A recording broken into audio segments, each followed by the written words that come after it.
जय यीशु जीवन संदेश के इस भाग में आपका स्वागत है।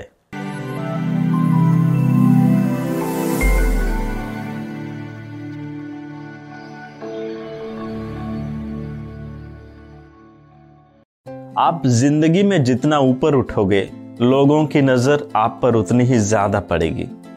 आपके हर कदम, आपके हर गतिविधि का लेखा रखा जाएगा। अगर आपसे गलती से भी कुछ चूक हो जाए तो उस पर टिप्पणी ना हो, ऐसा हो ही नहीं सकता। और अगर बहुत शानदार कार्य भी हो आपसे तो उसकी भी खैर नहीं, क्योंकि दूसरे की प्रसिद्धि, दूसरे की उन्नति और दूसरे की प्रगति से अक्सर लोग जलते हैं। इसमें कोई शक नहीं। बाइबल में भी हम इसका उदाहरण देख सकते हैं। जब ईश्वर को हाबिल का चढ़ावा पसंद आया तो कैन ने क्या किया, इसके बारे में हम सभी जानते हैं। उसने जलन के कारण अपने सगे भाई के जान को भी न बख्शी। एक परिवार के सदस्य ने ही परिवार के दूसरे सदस्य की हत्या कर दी।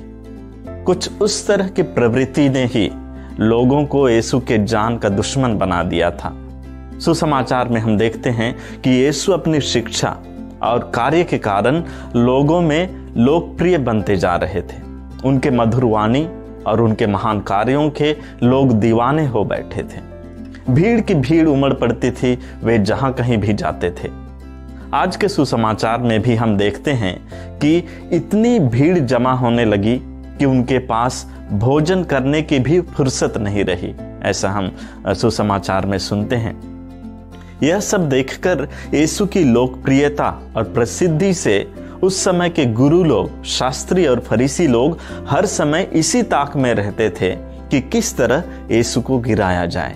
यह करना उनके लिए अनिवार्य हो गया था, क्योंकि उनके पद और अधिकार के लिए यीशु एक खतरा बन गए थे।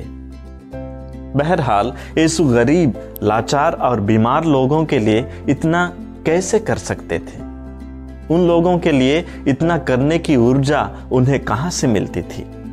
यह इसलिए संभव हो पाता था क्योंकि यीशु उनमें से हर एक जन को अपने परिवार का सदस्य मानते थे।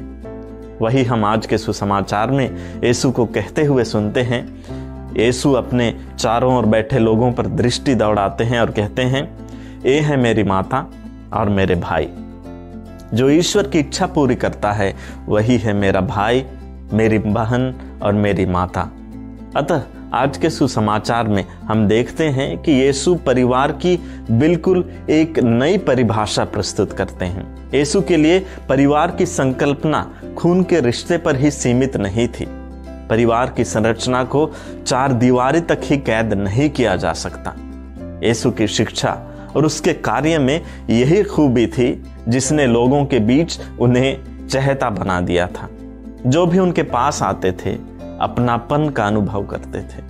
चूंकि यीशु प्यार और करुणा के साथ उन्हें अपनाते थे, लोग भी उनकी हर शिक्षा और हर बात को मानते थे और उन्हें अपनी जिंदगी में लागू करते थे। और इस प्रकार ईश्वर की इच्छा पूरी करते हुए यीशु के भाई, बहन और माता बन जाते थे। यीशु के परिवार के अभिन्न अंग बन जाते थे।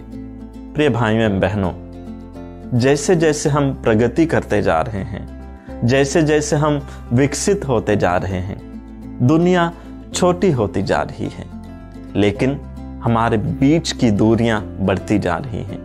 हम विश्व के एक कोने से दूसरे कोने तक आसानी से पहुंच सकते हैं, लेकिन एक व्यक्ति से दूसरे व्यक्ति तक फासले बहुत हैं। हम अपना घर, अपना परिवार बनाने में तो जी जान लगा देते हैं, लेकिन इस घर परिवार को बनाते समय कई बार दूसरे की जान या घर जाती है, उसे हम ध्यान नहीं देते हैं। आज के सुसमाचार के माध्यम से यीशु हमारे समक्ष परिवार की संकल्पना को लेके एक चुनौती रखते हैं।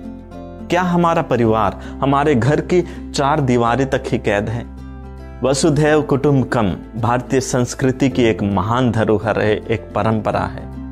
पूरी दुनिया एक परिवार है। क्या सचमुच में हमारे अंदर में यह धारणा प्रबल है? यीशु के सच्चे अनुयायी होने के नाते आइए हम प्रार्थना करें कि लोगों के प्रति, विशेषकर गरीब और जरूरतमंद, लाचार के प्रति हमारे अंदर भी करुणा जागे, हमारे अंदर प्यार और दया की भावना भर जाए।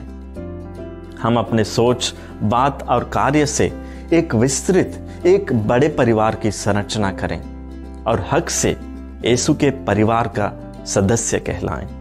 आमीन।